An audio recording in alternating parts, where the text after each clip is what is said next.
이러한 설교 내용대로 한다면 예수님을 가슴에 모시고 살지 않는 거, 이게 가장 큰 죄예요. 다 모시고 살지. 수가 맞아서는. 그러면 두 번째, 정말로 모시고 살면 내 가슴이 주님 때문에 얼마나 절절한가. 주님이 막 보고 싶고 주님이 언제나 내 속에 갈망이 되어지고 텔레비 보는 것보다 주님 사모하는 게 더 좋고 그래야 되는 거예요. 안 그러면 이게 죄예요. 근데 이걸 죄라고 생각을 안 해. 텔레비 보는 걸 죄라고 안 생각한다니까. 아니, 텔레비 보는 게 죄라는 얘기는 아닌데 주님을 그만큼 갈망하지 않으면 그게 죄라는 거예요. 텔레비 보느라고 하나님 잊어버릴 때 많죠. 두 번째 죄가 뭐냐? 네? 주님에게 내 마음을 안 드리는 게 이게 죄예요.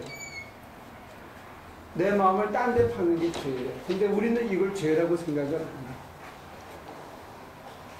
딴데 어디 팔다겠어. 한눈을 판단 텔레비. 텔레비나 연속극에 파는 사람도 있고 조금 심하게는 야동, 야한 동영상, 이상한 비디오, 음란 비디오, 그 다음에 골프, 이런 놀이에 마음이 다 팔려가지고 뻑 하면 예수님은 뒷전이고 그게 먼저고, 더 나쁜 죄는 뭐냐? 예수님보다 내가 언제나 먼저요. 이거 죄예요. 근데 이걸 죄라고 생각을 안 합니다.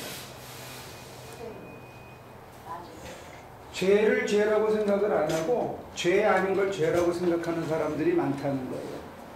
그래서 성경을 제대로 배워야 되는데, 문제는 성경을 제대로 배워야 되는 걸 가로막는 게 뭐냐 했을 때, 교회에서 여러분들이 알게 모르게 혼자 자기 나름대로 쌓아놓은 이상한 신학이 성경을 잘못 이야기하고, 성경을 잘못 이해하고 인해서 결과가 뭐냐? 죄 아닌 것을 죄라고 믿고, 진짜 죄는 뭔지 모르고 죄를 짓고 사는 거예요. 네? 아니, 난 맞는 말만 전한다니까. 그 말도 맞는 게 아니고 제가 맞는 말을 좀 전하는. 아, 이거 얘기하려고 나 30년을 공부했는데. 제가 우스갯소리죠. 30년 공부한 양반 우리는 배우잖아요. 감사해요. 근데 죄가 아닌 걸 죄라고 하는 것 중에 가장 많은 게 뭐냐면, 옛날에 내가 간음을 했다. 나쁜 거지. 십계명에는 그거 하지 말고. 근데 성경에는 예수님이 간음한 여인을 보고 뭐라 그랬어요? 이 나쁜 년이 그랬어요? 이런 년이 다 있어. 그리고 너 좀 맞아봐라. 안 그랬거든? 예수님 뭐라 그랬어요? 죄 없는 사람은 돌로 치라고. 아이고, 알기는 제대로 하시네. 아이고, 내가 50년 넘게 교회 다니는 게 풍요를 들으셨는데 50년 아시나 봐. 50년 넘게 다니셨는데, 그러면 예수님께서 그 여자한테 왜 너 간음한 거 죄니까 돌에 맞아야 된다, 그리고 돌을 들어서 한 대 치지 않고 왜 그 얘기를 하셨거냐는 거지.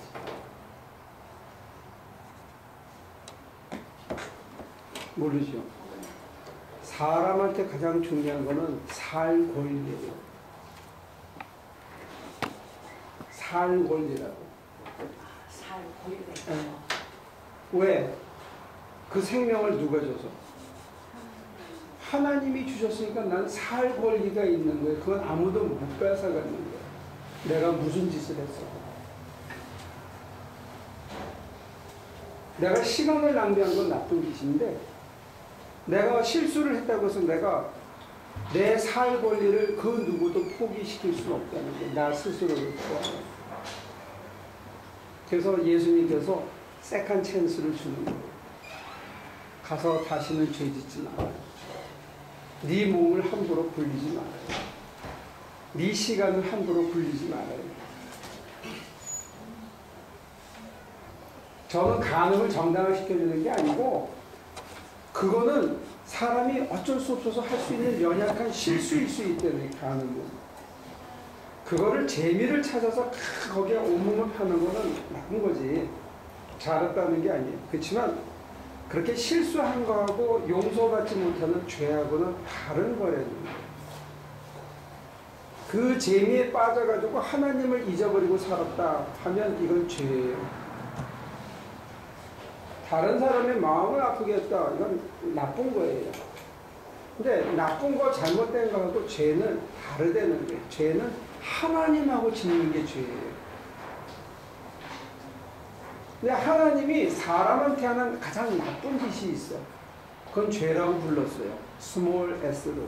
그건 누구냐면 다른 사람을 착취하는 거예요. 다른 사람을 압제하는 거예요. 다른 사람의 그거를 빼앗아 가지고 그걸로 우리로 치면 그 변압도가 상상 차려놓고 한 잔 마시는데 이몽룡이 가서 시를 한 수 지었죠. 뭐라고 욕을 했죠? 기억나세요? 네가 먹는 그 고기전은 백성의 살이요. 네가 마시는 그 달콤한 술은 백성의 피라 그랬다. 그건 죄예요. 왜? 사람에게 골고루 준 것을 독식하는 것은 하나님한테 죄를 짓는 거예요. 그래서 예수님이 계명을 두 가지로 줄여줬어요. 하나님을 마음을 다하고 뜻을 다하고 목숨을 다하고 힘을 다해서 사랑하는 것, 두 번째 이웃을 내 몸같이 사랑하기, 두 가지로 줄여줬는데 하나님을 마음을 다하고 뜻을 다하고 목숨을 다하고 힘을 다해서 사랑하지 않으면 이게 죄예요. 이게. 여러분들 마음속에 하나님이 살아있지 않으면 이게 죄예요. 이 죄의 문제를 해결하지 않고 나서 구원받기를 바라는 거는 모래로 밥 짓는 거예요. 근데 이게 지금 흔들리고 있는 거예요. 이걸 죄라고 생각을 안 하는 거예요. 그러니까 기도 생활 열심히 안 하는 거고 하나님 사모하고 모시고 해야 할 시간에 세상 것 달라고 자꾸 디립다 기도만 해서 죄를 쌓는 게 기도 시간에서 좋죠. 하나님을 사모하고 하나님이 내 안에 오셔서 내 삶을 정화시키고 나를 풍성케 하고 나를 이끌어 가시기를 기도해야 되는 거예요. 사모해야 되는 거예요. 그러니까 여러분들 마음속에 하나님 보고 싶은 마음이 시들해졌으면 죄로 떨어지고 있는 거예요. 죄와 잘못을 혼동하고 있다는 거예요. 그치? 하나님 사모하는 마음이 없다. 그래서 한 걸음 더 나아서 내가 하나님을 위해서 살겠다. 내 살아가는 매일의 삶이 하나님한테 도움이 되는 삶이다. 그래서 밥을 먹을 때도요. 여러분들이 이런 기도하시면 좋아요. 이것 먹고 하나님한테 도움이 되게. 하나님의 일을 하게 도와주세요. 밥상 놓고 우리 손자 잘 되게 하고 우리 아들 사업에 성공하게 하고 밥상 놓고 무슨 제사 지내듯이 온갖 기도 다 하시는데 하나님이 다 알아서 하시니까 그런 건 기도하지 말고 내가 이 밥 처먹고 하나님하고 하나님의 백성에게 도움이 되는 인생을 살게 해달라고 기도해야 그 다음 끼니까지 그나마 내 중심을 잡아서 살 수 있대요. 그러니까 우리가 왜 이 땅에 보내졌는지를 잊어버리면 밥 먹을 때도 이상한 기도하고 이상한 기도했으니까 당연히 이상하게 살 수밖에 없죠. 밥 주셔서 감사합니다. 그래서 이상한 기도는 또 뭐예요? 이상한 기도가 뭐냐, 겨우 밥상 하나 놓고 감사합니다 해놓고는 아들, 손자, 며느리까지 다 기도하고 내 사업까지 잘 되게 해달라고 다 기도하고 세상적인 것만 기도하고 제사 지내는 거야. 그죠? 그러면 안 된다. 그래, 우리만 다 그래요. 예? 대부분 그래. 그러면 그런 걸 50년 삽질 헛삽질이다. 50년을 교회를 다녀도 기도를 한 번이라도 제대로 된 기도를 해야지. 그걸 우리가 잘못 알지 못하고 잘못 구해도요 하나님이 다 그거 아십니다. 그럼 뭐 똑똑한 사람만 천국 가고? 아니 그거는 이제 말로 워드 플레이 하시는 건데 똑똑한 사람이 되라는 게 아니고 신앙이 바로 된 사람이 되라고 하는 거예요. 똑똑하지 않아도 신앙은 무식한 사람 중에 양심이 바른 사람이 얼마나 많아요. 유식한 사람은? 유식하면 바를 수도 있지만 알기 때문에 꼼수를 피울 수도 많죠. 경계선상에서 자기한테 유리하게 해석할 수 있죠. 무력하고 무식하고의 차이가 중요한 게 아니고 바른 마음으로 살아가느냐가 중요한 거예요. 그래도 바른 마음으로 우리는 살아왔다고 생각하고 있는데. 근데 밥 놓고는 잘 먹기도 하고. 뭐라고? 그냥 맨날 하나님. 이 밥이 이거 굽자고 먹게 해줘서 감사합니다. 생명의 떡을 먹고 내가 뭐 할 거냐 이게. 날 위해 살 거냐 하나님 위해 살 거냐 결정이. 그 목사님 같은 양반이나 그렇게 내가 하나님 뜻대로 살게 해달라고 기도하죠. 우리 같은 사람 나 살기도 뭐 제대로 못 사는 놈은 뭘 하겠다고 또 그래요. 바로 가르쳐주면 그냥 따라하면 돼요. 제일 쉽죠. 아니 나도 실천하다 보면 자빠지고 넘어지고 실수 많이 하지요. 그렇지만 방향을 제대로 잡아놓고 가자 이거지. 방향. 그런데요, 하나님이 그러셨잖아요. 하나님을 믿는 것이 하나님의 일을 하는 거라고요. 그거는 어떻게 해석해야 돼요? 믿고 정말 믿으면, 그러니까 누가 그러더라고요. 애들 농담으로 오빠 너 오빠 믿어? 뭐죠? 요즘 애들 맨날 그러죠. 오빠 나 믿어 그러고. 맞아요. 오빠 나 믿어요? 아니면 오빠. 너 오빠 믿어요? 그게 어떤 게 맞는 거같습니까? 나 오빠 믿어? 젊은 사람이 대답 좀 하고 어떤 게 맞는 거야? 오빠 믿지. 오빠 믿지? 아 그렇구나. 역시 세대 착한데. 근데 오빠 믿으면 어떻게 하라는 거예요? 군소리 말고 따라오라는 거지. 어딜 가든지. 타라 그러면 타고 가자 그러면 가고 뭐 좀 상스러운 표현이지만 옷을 벗으라 그러면 믿고 벗고 그러라는 거죠. 정말로 우리가 하나님을 아니 믿어서 만약에 진짜 아니, 누가 오빠한테 옷을 벗냐고. 아 그런가? 선수가 틀려서 선수가 할거 목사님도 60대하고 저기 30대가 지금 이게 의사에서 요즘은 오빠라고 불러요. 그러다가 이제 아빠가 되고 다 그런데. 근데 아무튼 그게 중요한 게 아니고 정말로 믿으면 첫째 마음을 주고 둘째 헌신하게 되죠. 몸을 주죠.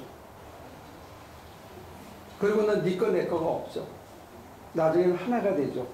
그게 이제 우리가 기대하고 살아오던 삶인데 요즘은 조금 변질해가지고 무슨 더 재미라든지 쾌락이라든지 이쪽에 더 뭐 강조하는지는 몰라도 우리가 전통적으로 배운 거는 마음을 주고 몸을 주고 모든 통장도 주고 다 주는 거죠. 정말로 믿으면. 그러니까 하나님의 일을 한다는 얘기는 처음에는 내 마음을 줘야 되겠죠. 그 다음에 마음을 주고 하나님이 너무 사랑스러워. 내가 사랑받고 있는 게 너무 감격스러워. 나 같은 죄인을 사랑해주고 나한테 하나님의 일을 같이 하자고 서제스트 했다는 게 너무 벅차서 내가 그분의 일을 신나서 하게 되는 거예요. 그래서 믿음과 하나님의 일이 나눠지지가 않는 거죠. 근데 우리는 잘못하면 믿습니다 해놓고는 순종을 해야 돼. 억지로. 이거는 정말로 믿는 게 하나님의 일이 일치가 되는 자리까지는 아직 못 간 단계 같아요. 다만 그 과정을 통해서 순종하다 보니까 이게 나한테 제일 좋은 거구나. 참 힘들었는데 하나님 도와주셔서 했구나. 하고 나니까 참 좋구나. 그래서 다음에 뭘 요구할 때 또 순종해보고 하면서 점차로 나중에 이 둘이 한 덩어리가 되는 때가 오는 거죠. 그러면서 이제 관계가 밀접해지면서 죄가 극복되는 거예요. 하나님을 향한. 근데 가장 기본이 뭐냐? 하나님께 마음을 드려야 돼요. 여러분들의 마음 속에, 심령 속에 하나님이 살아있어야 되는 거예요. 근데 그게 죄예요. 그게 안 되면. 근데 우리는 자꾸 엉뚱한 걸 죄라고 가리키는 거예요. 11조 안 내는 게 뭐 하나님의 것을 도둑질한 죄다. 그건 죄 아니에요. 안 해도 돼. 형편이 안 되면. 형편이 안 돼 굶어 죽는데 지금 12월째 할 수 있어. 그냥 먹고 살아야지. 사는 게 제일 중요한 거예요. 살아있는. 살아남아야 그 다음에 뭘 할 거 아니에요. 그런데 없는 가운데서 내가 조금 뛰어봤는데 그래도 안 죽네? 하나님 또 주셨네? 이러면 그때는 하는 거지. 그렇지만 자기가 당장 굶어 죽겠는데 무슨 11조를 해요. 살아남는 게 더 중요한 거예요. 살아남는. 되시죠? 하나님이 주신 생명을 귀하게 생각하고 이 땅에서 살아남는 게 제일 중요한 거예요. 그러니까 자기 생명을 자기가 해하고 생명을 이걸 주신 거를 너무 가짜게 여기는 거, 이게 이제 죄에 들어가는 거예요. 그때부터 하나님하고 멀어지기 시작한 거죠. 그래서 너무 달콤한 걸 자꾸 먹다 보면 이게 감사한지 몰라. 감사를 잊어버리면 이제 맛이 가기 시작합니다. 그러니까 지금 성경을 왜 분석해가면서 이 까다로운 걸 왜 해야 되냐? 여기 바른 가르침이 있다는 거예요. 바른 가르침을 가지고 아닌 걸 기라고 믿고 긴 걸 아니라고 하면 이게 손해거든요.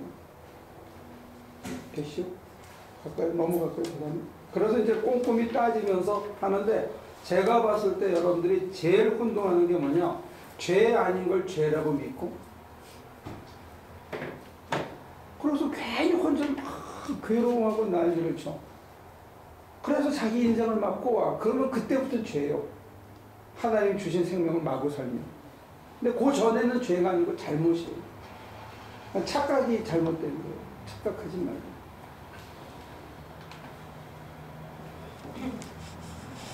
그 부분에 대해서 질문 있습니까? 이거? 혹시?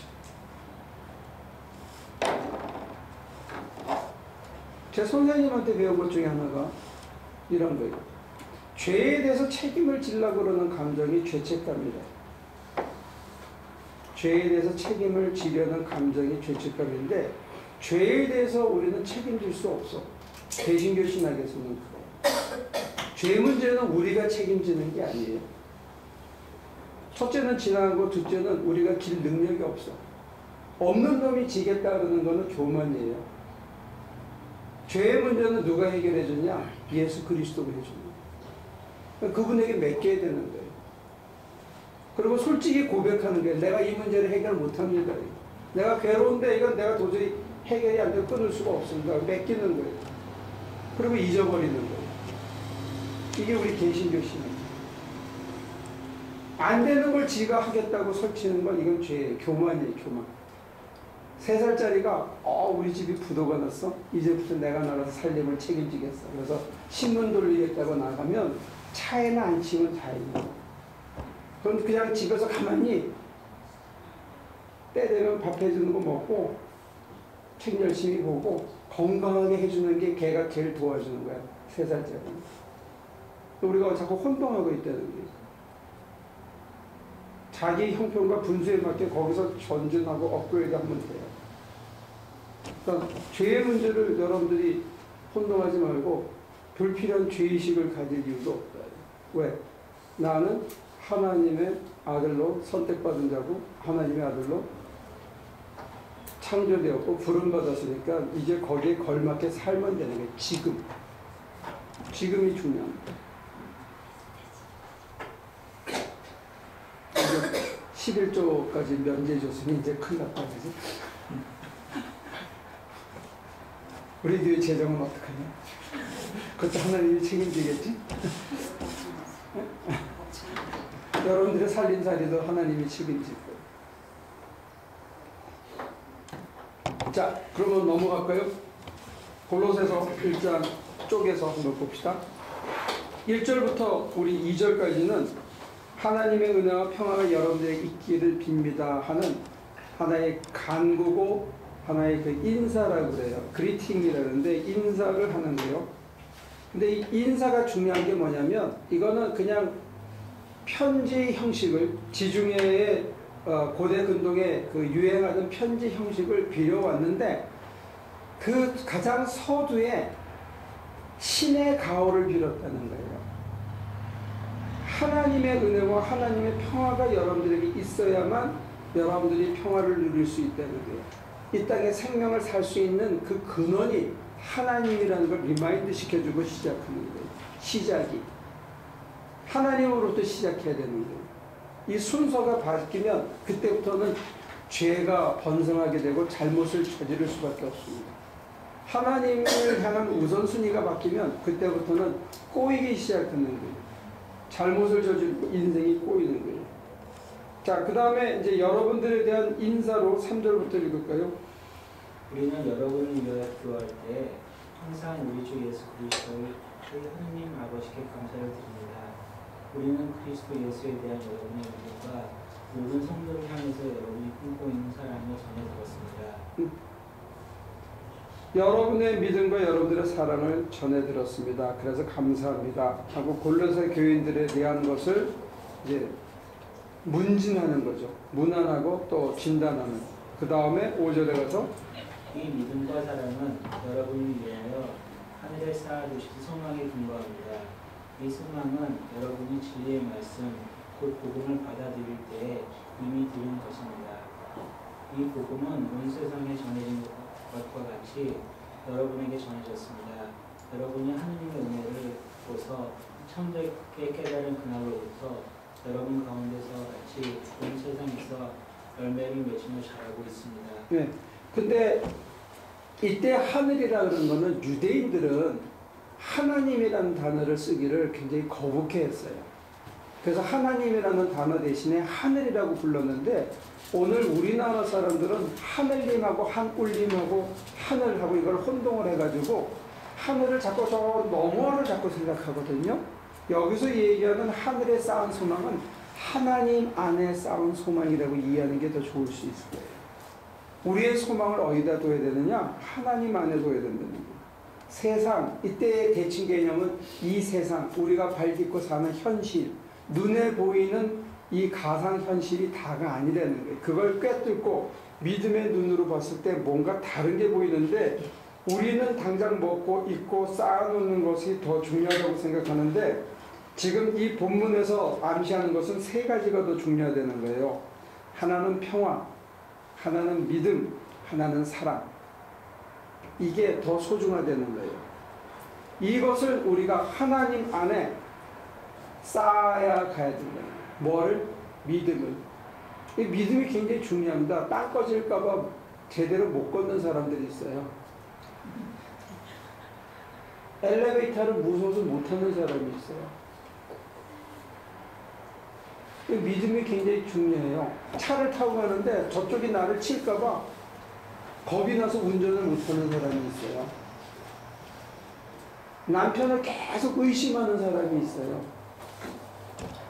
아내를 계속 의심하는 사람이 있어요. 7시 2분만 돼서 안 들어오면 이게 막 돌아 혼자서. 그 믿음이 없어서 그런 거예요. 사람에 대한 믿음, 하늘에 대한 믿음, 자신에 대한 믿음이 없어서 그런 거예요. 믿음이라는 게 굉장히 중요한 거예요. 사랑이 없는 사람이 있어요. 저처럼 사람이 차가운 사람도 있고 또 다른 사람들은 그냥 뜨거운 따뜻한 사람들이 있어요. 그래서 이 사람도 저금한 것처럼 잔고가 많은 게 좋아요. 사랑의 잔고. 우리는 별로 중요하게 안 생각하는데 돈이 더 중요하게 생각하는데 내 마음에 늘 평화가 있는 사람이 있어요. 그래서 누가 뭐라 그러면 신경 쓰지 마라. 그렇게 얘기하는 사람이 있어요. 옆에는 난리가 났다 그러는데 자기는 괜찮아. 잘 되겠지. 걱정하지 마. 여기서 문제가 막 불이 났다 그러면 아니야. 해결할 수 있어. 걱정하지 마. 다른 사람은 어떻든지 간에 자기 심령 안에 늘 평화가 가득한 사람이 있어. 근데 지금 바울이 빌어주는 거는 그 믿음과 사랑과 평화가 여러분들 속에 있는데 여러분들은 그걸 어디다가 쌓아야 된다고요? 하늘에. 거기는 변질하지 않는 거예요. 하나님은. 하나님에게 그 소망을 두려는 거예요. 여러분들의 믿음과 사랑이라는 게 사람이 사람을 믿고 저 사람이 돈이 있으니까 저 사람이 동창이니까 나는 고양이 같으니까 나를 10년 동안 사귀었으니까 그렇게 믿고 있다가 사기당하는 거 많거든요. 아까 박목사님이 지적하신 것처럼 오빠라고 사랑해가지고 몸만 가지고 돈 날리고 신세 망친 사람도 있죠. 근데 그거는 다 사람의 근거한 믿음과 사람의 근거한 사랑이에요. 이제 그걸 지적하면서 우리의 시야를 어디로 끌고 가는지를 저와 여러분들이 봐야 됩니다. 우리의 시야를 궁극적으로 이런 서두를 꺼내놓고 어디로 끌고 가는지. 자, 그 다음에 7절에 여러분은 하느님의 은혜를 우리와 함께 존귀된 사랑하는 에바브라에게서 배웠습니다. 그는 여러분을 위해서 주는 그리스도의 신실한 목숨이요 성령 안에서 여러분의 사랑을 우리에게 알려준 사람입니다. 그러므로 우리가 여러분의 소식을 들은 그날부터 우리도 여러분을 위하여 쉬지 않고 기도합니다. 우리는 하나님께서 여러분에게 모든 신령한 지혜와 총명으로 하나님의 뜻을 아는 지식을 채워주시기를 빕니다. 여러분이 네. 이때 이제 에바브로를 통해서 이걸 배웠습니다 하고 7절부터 나와 있는데, 이 에바브로 하면 인내의 사람, 오래 참음의 사람, 신실한 사람, 이런 뜻이 담겨 있는데, 그래서 이제 9절로 넘어가면 9절 10절을 다시 읽어볼까요? 12절까지. 그러므로 우리가 여러분의 소식을 들은 그날부터 우리도 여러분을 위하여 쉬지 않고 기도합니다. 우리는 하나님께서 여러분에게 모든 신령한 지혜와 총명으로 하나님의 뜻을 아는 지식을 채워주시기를 빕니다.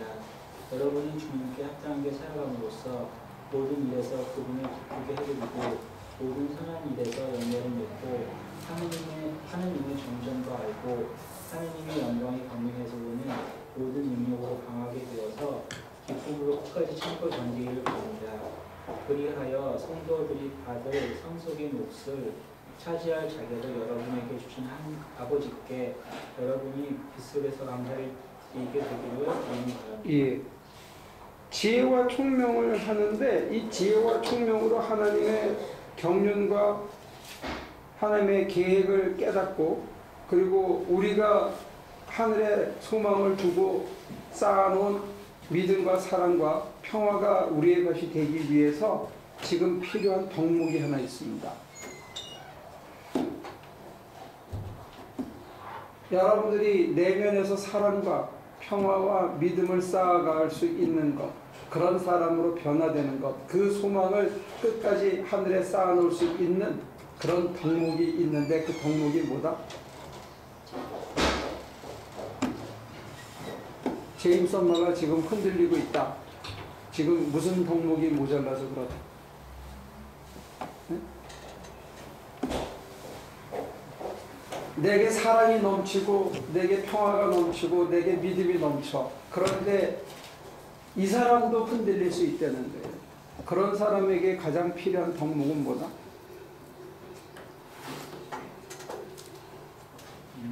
인내. 에바브로가 인내의 사람이에요. 그래서 사람의 예를 슬쩍 들어놓고 바울은 지금 얘기합니다. 여러분들이 하늘에 쌓아놓은 소망을 여러분들의 것으로 만들려면, 여러분들이 바로 그런 사람으로 변화되려면 뭐가 필요하다? 근데 이 인내의 상대적인 개념이 뭐냐면 기다림이에요. 기다리다 보면 사람들이 다 지쳐. 의심이 생겨요. 그리고 왜 나만? 이런 생각도 들어요. 근데 좋은 도자기는 몇 번 굽죠?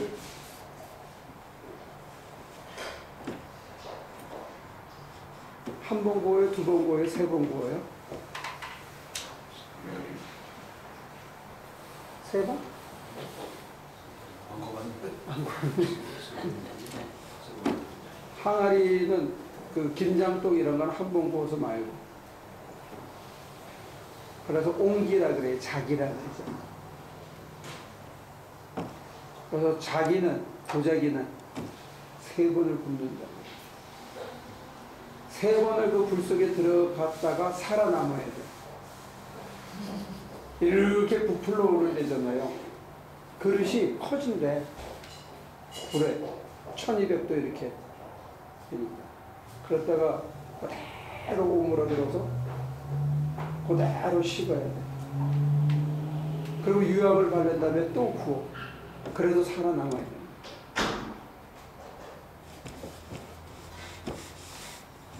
여러분들 그랬죠. 목사님 말이니까 그렇게 목사님이나 하십시오. 나까지 끌고 들어가려고. 근데 인생엔 에너지가 없어요.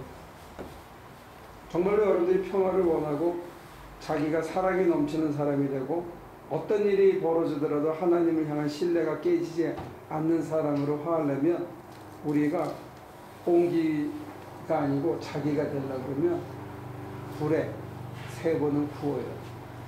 그걸 견뎌야 된다. 믿음 생활에서 참 힘든 것 중에 하나가 기다림이고 견디는 것.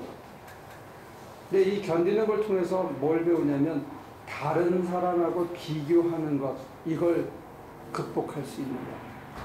더 이상 남하고 비교를 안 해. 내가 하나님만 바라보게 됩니다. 그리고 내 가는 길이 좋은 거예요. 그냥 다른 사람하고 비교하면 열등감도 생기고 묘한 이상한 우월감도 생기고 다른 사람을 없이 여기기도 하고 쓸데없이 부러워하기도 하는데 그런 게 없어지는 게 기다림을 통해서 우리의 심령이 정화되는 것 같아요. 그러면 하나님만 있으면 이제 조금씩 배가 부르게 되는 거죠. 그 예가 누구죠? 그게 바로 예수님입니다. 거기에 대한 얘기가 이제 이어집니다. 13절부터 읽어볼까요? 아버지께서 우리를 암흑의 권세에서 건져내셔서 자기의 사랑하는 아들의 나라로 옮기셨습니다. 우리는 그 아들 안에서 기도, 곧 죄사함을 받았습니다. 그 아들은 보이지 않는 하나님의 형상이시요 모든 피조물보다 먼저 나신 분이십니다. 만물이 그분 안에서 창조되었습니다. 하늘에 있는 것들과 땅에 있는 것들, 보이는 것들과 보이지 않는 것들, 왕권이나 주권이나 권력이나 권세나 할 것 없이 모든 것이 그분으로 말미암아 창조되었고 그분을 위하여 창조되었습니다. 그분은 만물보다 먼저 계시고 만물은 그분 안에서 존속합니다. 그분은 교회라는 몸의 머리이십니다. 그는 근원이시며 죽은 사람들 가운데서 제일 먼저 살아나신 분이십니다. 그분은 만물 가운데서 의심이 되시기 위한 분입니다. 그는 그의 몸인 교회의 머리이십니다. 그는 근원이시요 죽은 사람 가운데서 맨 먼저 살아나신 분이십니다. 이렇게 살아나시면 그가 만물 가운데서 으뜸이 되시려고 하십니다. 이거는 요한복음보다 더 셉니다. 내용이 더 강렬합니다. 모든 만물이 이분을 통해서 지어졌고 이분은 교회의 머리고 모든 것의 으뜸이 되는 거예요. 근데 그 앞절에 살짝 나온 얘기가 뭐냐면 13절에 우리는 누구는? 예수를 믿고 따르는 우리는 그분으로 인하여 그의 나라로 옮겨졌습니다. 이렇게 되어 있습니다. 영주권 얻고 시민권 얻은 거다 이거예요. 이게 바뀌었다는 게 시민권이. 그래서 어떻게 되느냐? 가장 으뜸이신 분의 나라의 백성이 됐다는 거고 그 상징적인 의미는 그가 그렇게 되신 것처럼 우리도 그렇게 될 수 있고 그 길을 가고 있다 이런 의미를 포함하고 있어요. 어떤 삶을 계속 살면 인내의 삶으로 믿음과 사랑을 하늘에 쌓아두는 그런 삶을 계속 살다 보면 우리도 언젠가는 이렇게 되는데 그 구체적인 살아있는 예증이 누구냐? 에바브로고 돌아가신 예증이 누구냐? 예수 그리스도였거든요. 그러니까 이 그림이 굉장히 크고 거창하고 그래요. 예수님이 거창한 그분으로 말미암아 만물이 시작됐고 만물의 으뜸이고 교회의 머리다 이렇게 얘기하는데 우리한테 중요한 뉴스는 그분이 그렇다는 것뿐만이 아니고 우리가 그의 나라로 옮겨졌다는 거예요. 뭘 통해서? 여기서는 인내. 어떤 인내의 삶? 믿음과 사랑을 실천하는 그 믿음과 사랑을 하늘에 쌓아놓는 눈에 보이지 않지만 당장은 손해보는 것 같지만 그 중심을 가지고 끝내 살아가는 거예요. 그렇게 살아가다 보면 이제 언젠가 예수처럼 우리도 그렇게 변화된다는 그런 상징으로 이제 올라가고 있어요. 그러니까 이 그 골로새서 1장이 좀 거친 표현을 얘기하면 너무 어마어마한 구조를 얘기하기 때문에 그냥 뭐 이거 가난한 사람에게 떡을 나눠줘라. 그 다음에 여리고성 가다가 강도 만난 자가 있는데 이 사람 만나면 고쳐줘라. 이런 단순한 얘기가 아니고 저와 여러분들이 변화돼서 마치 십자가에 매달려 죄인의 하나로 죽음받은 자가 사실은 만물의 으뜸이요 그분을 통해서 만물이 만들어지신 바로 그분이다 라고 얘기하는 것처럼 우리한테 주는 소망은 뭐냐? 네가 그렇게 쓰잘데없는 거 가지고 고민할 그럴 인간이 아니고 너를 통해서 만물이 만들어지는 그런 존재다. 제가 여러분이 그럼 밥상 놓고 무슨 기도해야 되겠어요? 그지? 그러니까 우리는 사람만 있으면 되는 거야. 일단은 힘들 때는. 사람만 나온 다음에 그 다음에 어떤 인간으로 변해야 되느냐? 저와 여러분들을 통해서 만물이 만들어지는 그런 인간으로 내려요. 근데 여러분들 너무 여러분들 봐서 평가하지 마십시오.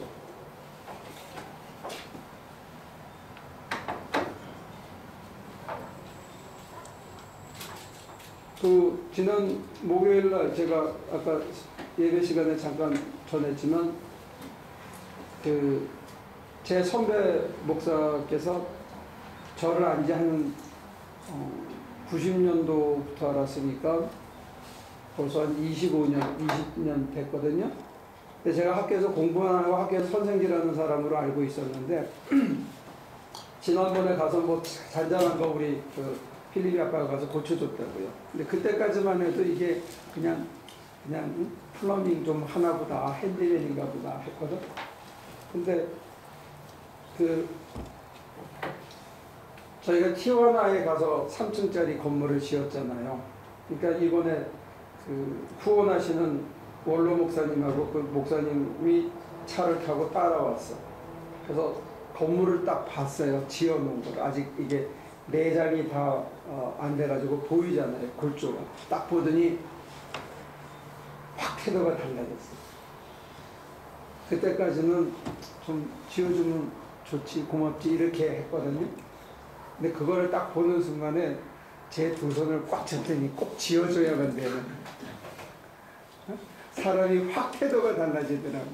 근데 이게 제가 지은 게 아니거든. 사실은 뭐 우리 장로님이나 김영록 집사나 이 기술자들이 하는 걸 우리는 옆에서 거들기만 한 건데, 근데 그 사람이 생각했을 때는 이거를 해낼 수 있는 사람이구나 하는 확신이 온 거야. 물건을 보니까. 사실 안 보고 믿어줘야 그게 진짜인데 그때까지는 진감민가했어. 뭐 소문에 들으니까 우리 교회가 뭐 몇십 개 지었다니까 뭐 인건비나 좀 잘 됐다, 줄이고 잘 됐다 이 정도였는데 딱 보는 순간에 이거는 자기가 꿈에 그리던 바로 그 건물인 거야. 이거를 해낼 수 있는 사람을 만났으니까 이게 굉장한 거죠. 근데 그걸 시작하신 분이 선교사로 여러 군데를 다니셨대요. 근데 다 그 사모님이 풍토병을 얻으셔가지고 결국은 LA에서 목회를 좀 하다가 은퇴하신 다음에 다닐 곳을 이렇게 저렇게 다니다가 그 인디오들이 2살, 3살, 10살, 뭐 15살 먹은 애들이 하루 종일 풀밭에 앉아서 아무것도 안 하고 학교도 안 가고 놀고 있는 거야. 얘네들은 이 출생등록증이 없어서 학교를 못 가는 거예요. 그러니까 하루 종일 그냥 멍청이 앉아있는 걸 보고 딱 그 판잣집 앞에 앉아있는 걔네들을 보고 무슨 생각이 들었냐 했더니 자기가 이북에서 피난 올 때가 10살이었답니다. 그래서 피난 와서 판자촌에 살던 자기 모습이 보였다는 거예요. 그래서 65년 만에 페이백하는 거예요, 지금. 그래서 이분이 그 깡통 얻으러 그 노구에 다니면서 주소다가 그거를 하고 그날도 어디 가서 구걸을 해서 3,000불을 얻어다가 그 땅을 사라고 주더라고. 자기 돈을 주는 게 아니고 여기저기 남한테 자기 돈 주는 게 쉽지 남한테 돈 달라고 해가지고 걷어주는 거 진짜 힘들어요. 아쉬운 소리 하는 거. 근데 그걸 걷어다가 주면서 계약하고 땅 계약하고 거기다가 이제 짓겠다는 거예요. 그분의 꿈은 뭐냐? 여기에 학교를 짓는 거예요. 그래서 제가 그랬어요. 얘네들이 1학년, 2학년, 3학년 가르치면 어떻게 되느냐? 중학교까지 보내서 기술 하나씩은 가르쳐서 이 세상에 내보내야 된다. 그러면 사람이 자기 몫을 할 게 아니냐. 그래서 만약에 우리가 그걸 지어서 진짜 그런 일이 벌어지면 100명, 200명, 300명의 생명과 삶의 질이 달라지는 거예요. 그러면 우리가 보면 우리 지금 별거 아닌데 우리를 통해서 하나님이 인디오 아이들 수백 명의 삶의 질을 바꿔놓으면 그 사람들에게 새로운 창조가 일어나는 거예요. 우리는 우리가 그렇게 위대한 일을 할 수 있는 사람이라는 걸 별 생각을 안 하는 거야. 우리가 가서 집 짓고 뭐 일을 고쳐주고 하는 일들이 그냥 때 되니까 가고, 아, 목사님 또 가자 그러니까, 아, 또 가야지. 이게 아니고, 그걸 통해서 그 자리에서 사람이 변하는 일이 벌어지더라고요. 사람이 질이 바뀌는 거예요. 아무것도 할 일이 없어서 풀밭에 앉아서 그냥 놀고 공이나 차던 애들이 이제는 아침에 9시에 와서 12시까지 적어도 공부를 하고 스페니쉬를 보고 똘똘해지고 그 다음에 밥을 얻어먹고 가더라고요. 밥이라는 게 진짜 오늘 우리가 먹은 거에 정말 미안할 정도로 걔네들 밥에는 그냥 볶아준 거야, 그냥. 근데 그거를 다 서서 한 그릇씩 얻어먹고 주스 한 잔 얻어먹고 가고. 네. 근데 제가 그 목사님의 말씀을 들으면서 유치한 거는 뭐냐? 우리도 65년 전에 그랬다. 네? 그랬어요. 우리도 65년 전에 똑같이 그랬고. 근데 어떤 사람은 그걸 잊어버리고 살고, 어떤 사람은 그걸 기억하고 있다가, 그런 애들을 만났을 때 자기를 되살리신 하나님을 기억하고, 그 하나님의 손이 돼서, 하나님의 발이 돼서 자기가 받은 은혜를, 자기가 받았던 그 소망을 되돌려주는 사람들이 있더라. 그래서 자기가 집을 작년까지는 지었대요. 그 목사님이 번쩍번쩍 거기 집 하나 잘 지어놨어요. 가보면.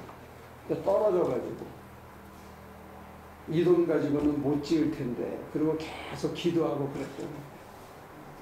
그런데 이제 우리를 만났으니까, 야, 그래서 그걸 딱 보더니 그분은 이제 신났어. 이제 다 지었다. 여기서 막 인교들이 결혼식도 하고, 인디오들은 결혼식도 안 하고 산대. 평생 소원이 결혼식 한번 하는 거야. 이렇게 결혼식도 하고, 애들이 뛰놀고, 그 다음에 스페니쉬를 배우고, 애들이 기술을 배우고, 그러면 어떨까? 이분은 막 지금 꿈에 벅차가지고, 신나서 가더라. 근데, 우리는 하도 많이 해봤으니까, 이제 제가 좀 교만을 떨면, 우리 하도 많이 해봤으니까 별 감흥이 없지만, 그래도 우리를 통해서 하나님께서 그런 감사를 가리키고 그런 헌신이 꽃을 필 수 있도록 하시는 역사가 있어요. 그러니까 우리도 그런 실력을 키우기까지 10년 걸린 거예요. 10년을 끈기 있게 쭉 하다 보니까 중간에 뭐 2명, 3명 갈 때도 있었고, 중간에 또 안 간다고 그런 사람들도 있었고, 그렇지만 비가 오나 눈이 오나 어떤 때는 비를 맞으면서도, 어떤 때는 눈보라를 맞으면서도 계속 해가지고, 이번에 가서 제가 보니까 진짜 잘 졌더라고. 제가 봐도 진짜 잘 졌더라니까. 그러니까 그 사람이 봤을 때 얼마나 감격하겠어. 공짜로 지어줬다는데. 그 눈이 번쩍 뜨이지. 근데 그게 그렇게 쓰이기까지 사실은 긴 세월이 걸린 거예요. 그 돈 다 모아서 우리 교회도 하나 줬을 텐데.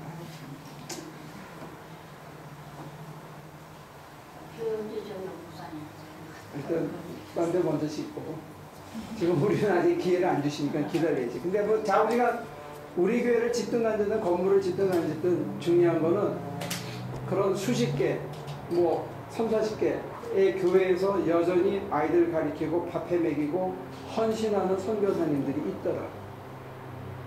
그리고 그 건물이 지어진 거에 대해서 감사하면서 하시더라. 그러니까 얼마나 좋은 일이에요. 우리가 우리 교회 하나 졌으면 우리 한 50명 했겠지.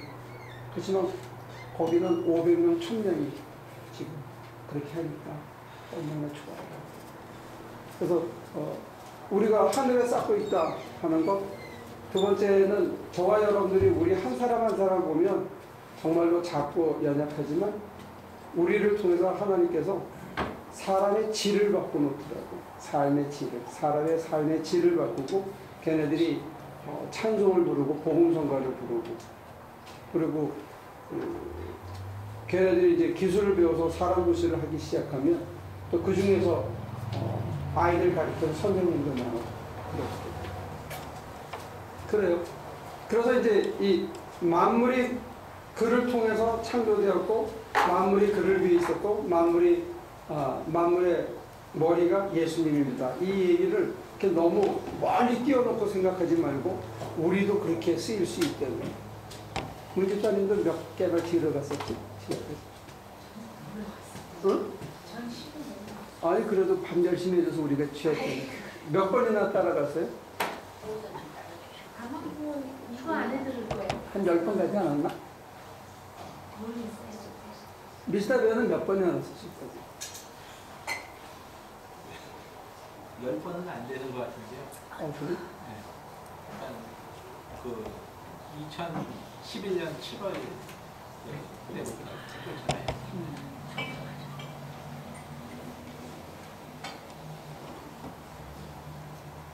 여러분들 기대하십시오. 올해 2번 갈 수 있는 좋은 기회가 있으니까. 원하면 3번까지 갈 수 있어. 근데 다음 주 월요일 날 가야 될지 모르니까 휴가 내는 같이 갑시다. 자, 마지막을 향해서 달려가는데 19절에 하나님께서는 그분의 안에 모든 충만함을 몸으로 표현하시기를 기뻐하시고 그분이 십자가의 피로 평화를 이루셔서 그분으로 말미암아 만물을 이 땅에 있는 것들이나 하늘에 있는 것들이나 다 자기와 기꺼이 화해시켰습니다. 예수님이 충만과 화해를 하셨다는 이 얘기 속에서 우리가 우리 생활에 적용할 수 있는 것은 뭐냐면 저와 여러분들의 심령 속에 예수가 충만해지면 평화의 삶을 살 수가 있고 평화를 나누는 사도의 삶을 살 수가 있다는 거예요. 문제는 내가 싸움질을 하고 다른 사람이 꼴같지 않고 분내고 화내는 것 중에 하나는 내 안에 예수가 충만하지 않아서 그런 거고 우리 안에 예수가 충만하면 내 안에서 퍼져나가는 평화의 기운이 내가 속해 있는 집단을 평화롭게 만들기도 한다는 거예요. 여러분 안에 예수가 충만하느냐 만물의 으뜸이신 주인이신 주님이 내 안에 충만하느냐 이게 가장 중요한 거예요. 그리고 예수님이 내 안에 충만하다는 감각은 여러분들 하여금 그냥 살아있는 동안에 배가 부른 것 같은 느낌을 줘요.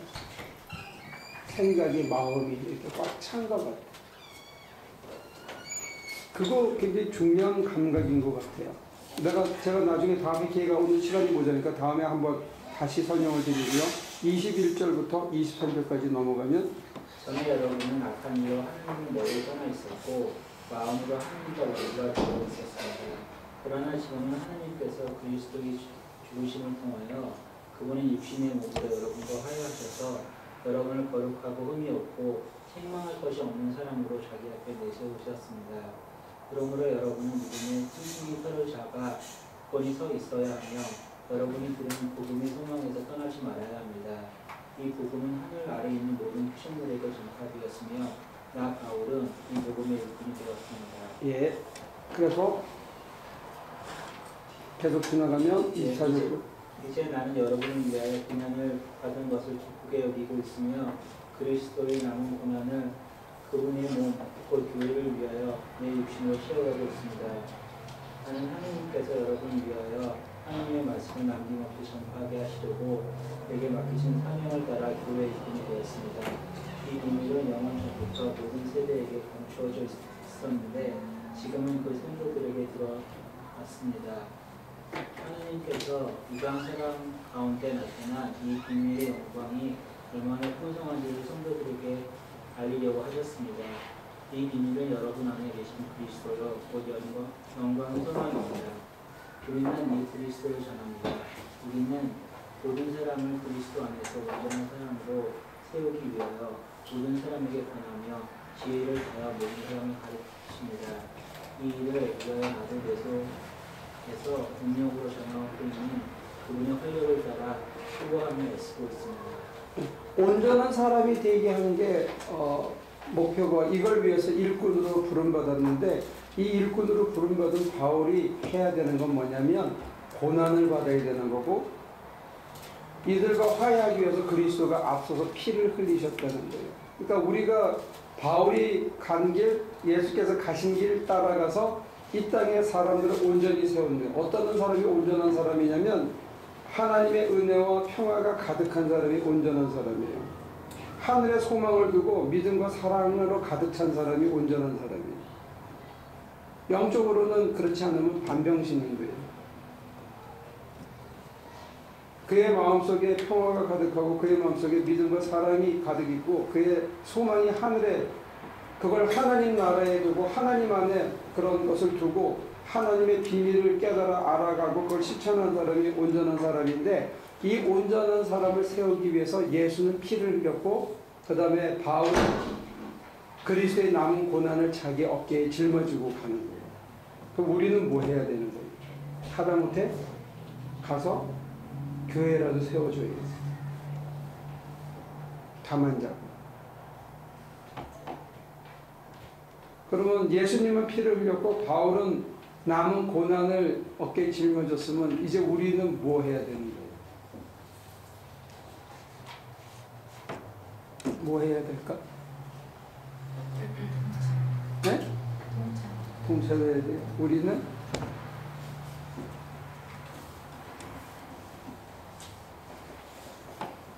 개고생을 해야 돼요.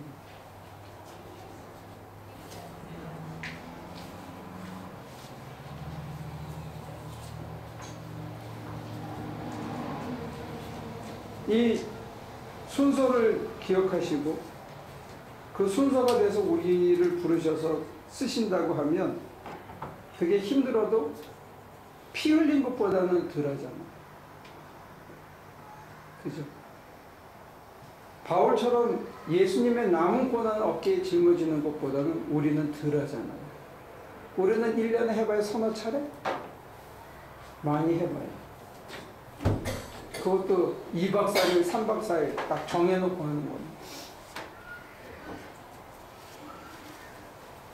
거기 가서 그렇게 하고 자기 삶에 충만이 뭔지를 느끼면 그 충만으로 인해서 내가 마음의 평화를 얻고 다른 사람한테 말을 할 때 평화로운 말을 하는 게 익숙해지고 내 품격이 되면 저와 여러분들이 걸어가서 어울린 사람들 속에서 평화를 심어주는 사람들이 될 수 있다. 그러면 사실 심령의 평화와 살아가는 삶의 관계의 평화는 돈으로 사기 참 힘들어요. 사람들에게 신뢰를 얻는 거는 이게 하루 이틀에 되는 게 아니거든요. 그러니까 예수님은 피를 흘리고 바울은 예수님이 못한 고난을 대신 짊어지는 대속의 삶을 살았어.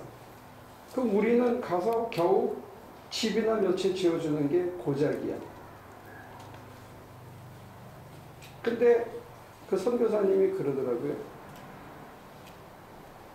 그 티와나에 계신 선교사님이 그 은퇴하신 목사님하고 이 엔사나다에 계신 선교사님한테 나는 아무 말 안 하고 그냥 과일만 먹고 있었는데 붙잡고 하더니 제가요 운전하면서 졸아보기 처음이라고요. 그래서 언제 졸았어요? 이제 물어보니까 아니 우리 하나교회 식구들이 와가지고요 밤 9시가 돼야 됐는데 그때 3층이 안 올라갔거든요. 그러니까 목사님께서 회의를 하자 그러더니 밥 먹고 딱 회의를 했는지 이거 어떻게 할 거냐, 갈 거냐, 해주고 갈 거냐 의논하더니 이거 하고 가자 하고 결정을 하더니 새벽 2시까지 했다는 거예요. 그러니까 새벽 2시까지 하고 자기가 이제 국경에 데려다주고 오면서 차에서 잤다는 거예요. 그러니까 자기도 그렇게 힘들었는데 그때부터 국경을 넘어서 가신 분들은 오죽하게 되는 거예요. 그러니까 그런 하나님께서 우리를 그렇게 쓰시고 사실 그게 뭐 우리 거야? 그렇게 치면 네 거 내 거 따지면 우리 거 아니거든요. 근데 그런 생각 없이 그렇게 쓰였던 것이 그 사람들을 위해서 한 거죠, 사실은. 근데 뭐 우리는 그런 의식도 없어서 빨리 짓고 가자는 생각밖에 없었지, 뭐 이건 내 거니까 하고 네 거니까 안 하고 이런 생각도 없었거든요. 근데 그렇게 해서 한 그것이 우리는 무슨 특별한 계산 없이 했는 그것이 그 젊은 선교사에게는 큰 충격이었고, 그 충격이 그 사람으로 하여금 더 열심히 하게 했고, 그거를 자기가 이제는 다른 사람한테 증거하더라고. 내가 광고비 준 거 아니거든요. 뭐 하라고 얘기 안 했어. 근데 자기가 하면서 그 얘기를 해가지고 이제 일을 부탁하는 선교사님 입장에서는 좀 경계가 되겠지. 아, 이거 얘네들 불렀다가 내가 설렁설렁하면 욕직살나게 먹겠구나, 이제 이런 마음이 들어가지고, 이 사람들 하나교회 식구들 오라 그러면 이제 난 죽었다, 짓는 동안에. 뭐 그런 마음을 준다면 하나님께서 우리를 잘 쓰시는 거예요.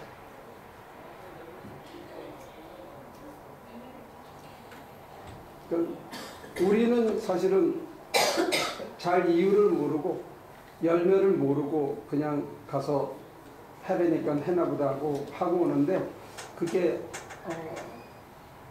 다른 사람들한테 도움이 될 때가 있는 거고, 그게 그냥 단순히 건물 하나 지어준 물질적인 도움이 아니라 그건 너머에 그 사람들의 생각이나 어떤 가치관에 또 삶의 우선순위에 대해서 계속 충격을 주는, 그렇게도 쓰이는 거예요. 우리가 그런 걸 일일이 인간의 총명이나 우리 인간의 계산으로 플랫을 짜서 했다면 그런 열매가 안 맺어질지도 모르죠. 그냥 우리는 했는데 하나님께서 쓰셨고, 나도 그 사람이 그렇게 간증을 할 때 오히려 제가 은혜를 받겠더라고요.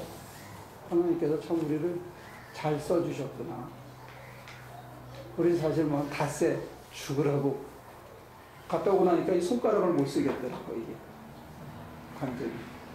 이게 잘 안 굽혀지는데, 뭐, 아직도 붙어 있으니까 감사한 거지, 그죠? 근데, 그래, 우리가 생각하는 고작 그거지만, 그게 하나님께서 멋있게 쓰시는 거를 보고, 또 그 충격이 다른 사람한테 그렇게 해갈 때, 저는 하나님께서 저와 여러분들에게도 오늘 여기 얘기한 온전한 사람을 만들어가기 위해서 하나님께서는 몇몇 필요한 종들을 택해서 그들에게 고난을, 그들에게 피를, 그들에게 고생을 요구하실 수가 있다는 거죠.